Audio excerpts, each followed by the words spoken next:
নমস্কার। বৃন্দাবনকে নিয়ে অনেক আশ্চর্যজনক ঘটনা আমরা শুনেছি। আজকে তেমনই বৃন্দাবন নিয়ে দুটি আশ্চর্যজনক ঘটনা আমরা এই ভিডিওতে জানব। প্রথমটি হলো বৃন্দাবনে নাকি তেঁতুল পাকে না। আপনারা কি জানেন যে বৃন্দাবনে কেন তেঁতুল পাকে না? কিন্তু কাঁচা তেঁতুল নাকি খুব মিষ্টি হয়। তো এমনটা কেন? বলা হয় রাধারানী তো প্রতিদিনই কৃষ্ণের কাছে রাসলীলা করতে যেতেন। তেমনই একদিন রাধারানী পায়ে নূপুর পরে শ্রীকৃষ্ণের কাছে রাসলীলা করতে যাচ্ছিলেন এবং তিনি একটা তেঁতুল গাছের নিচ দিয়ে যাচ্ছিলেন এবং সেই তেঁতুল গাছের নিচে পড়া মানে তেঁতুল পেকে গেলে তো নিচে পড়বেই, সেটায় পা স্লিপ করে পা পিছলে রাধারানী পড়ে যায় এবং পড়ে যাওয়ার পর ওই যে পায়ে নূপুর পরেছিলেন সেই নূপুরের আঘাতে রাধারানীর পা থেকে রক্তক্ষরণ শুরু হয়। তো তখন রাধারানী নাকি বলেছিলেন যে আজ থেকে বৃন্দাবনে কোনো তেঁতুল পাকবে না। কিন্তু তার সাথে সাথে তেঁতুল গাছকে একটা আশীর্বাদও দিয়েছিলেন, সেটা হলো যে তেঁতুল পাকবে না ঠিকই, কিন্তু কাঁচা তেঁতুল খুব মিষ্টি হবে।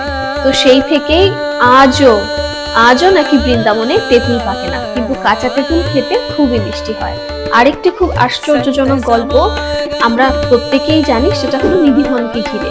নিধিবনে নাকি রাতের বেলা কেউ যায় না, ইভেন একটা পিঁপড়েও সেখানে প্রবেশ করতে পারে না, এবং সেখানে গিয়ে কেউ যদি দেখার চেষ্টা করে সে নাকি অন্ধ হয়ে যায়। এটা শুনে আমাদের মনে একটু নেগেটিভিটি কাজ করে যে মানুষটা অন্ধ হয়ে গেল কেন, ঈশ্বর কেন এমন করলেন।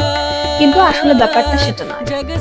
আমাদের মন শুদ্ধ নয়, আমাদের চিন্তা ভাবনা মানসিকতা কিছুই শুদ্ধ নয়। সেইভাবে যদি আমরা ওই জিনিসটাকে দেখার চেষ্টা করি, কারণ বলা হয় নিধিবনে রাতের বেলা গাছ লতা পাতা প্রত্যেকেই নাকি গোপীর রূপ ধারণ করে এবং সেখানে রাধারানী ও শ্রীকৃষ্ণ আসেন আর সবাই মিলে রাসলীলা শুরু হয়। তো রাসলীলার মতো অত অপূর্ব পবিত্র সুন্দর দৃশ্য, সেটা খারাপ মানসিকতায় বা নিচু মানসিকতায় মন শুদ্ধ না হলে, পবিত্র না হলে দেখা সম্ভব নয়। প্রত্যেকটা জিনিসের একটা অরা আছে। এই যেমন ধরুন সূর্যকে আমরা কাছ থেকে দেখতে পাই না কেন? কারণ সূর্যের রশ্মি আমরা সহ্য করতে পারবো না, আমাদের চোখ সহ্য করতে পারবো না। সেই কারণে ঈশ্বরকে দেখতে পাওয়া তো অত সহজ নয়।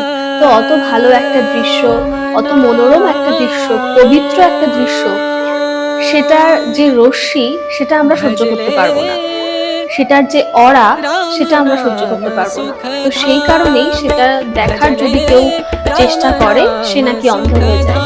এবং বললাম না যে একটা পিঁপড়েও প্রবেশ করতে পারে না। তো সন্ধ্যা হওয়ার আগে পর্যন্ত তো গাছে পশু পাখি এরা তো থাকেই, কিন্তু কোনো মানুষ যদি প্রবেশ করে তাহলে তাকে বারণ করা হয় বা বারণ করা যায়। কিন্তু বাদর বা হনুমান, পশু পাখি এদেরকে কি বারণ করা যায়? বারণ করলে এরা কি শোনে যে সন্ধ্যা হয়ে গেছে তোমরা এখন এখান থেকে চলে যাও? তাহলে ওরা অটোমেটিক্যালি স্ব ইচ্ছায় নিজে থেকে কি করে চলে যায়? এটাই হলো আশ্চর্য, এটাই হলো শ্রীকৃষ্ণের লীলা। তো অন্ধ হয়ে যাওয়াটা কোনো নেগেটিভ কিছু নয়, আমরাই সেটার যোগ্য হয়ে উঠতে পারিনি। আমাদের মন, আমাদের মানসিকতা, আমাদের আত্মা অতটাও পবিত্র হয়ে উঠতে পারেনি, তার যোগ্য হয়ে উঠতে পারিনি যে সেটা আমরা দেখতে পারি। আর বলা হয় একবার শ্রীকৃষ্ণের দর্শন করলে, একবার প্রভুর দর্শন করলে নাকি এই জগতের মায়া অটোমেটিক্যালি ত্যাগ হয়ে যায়।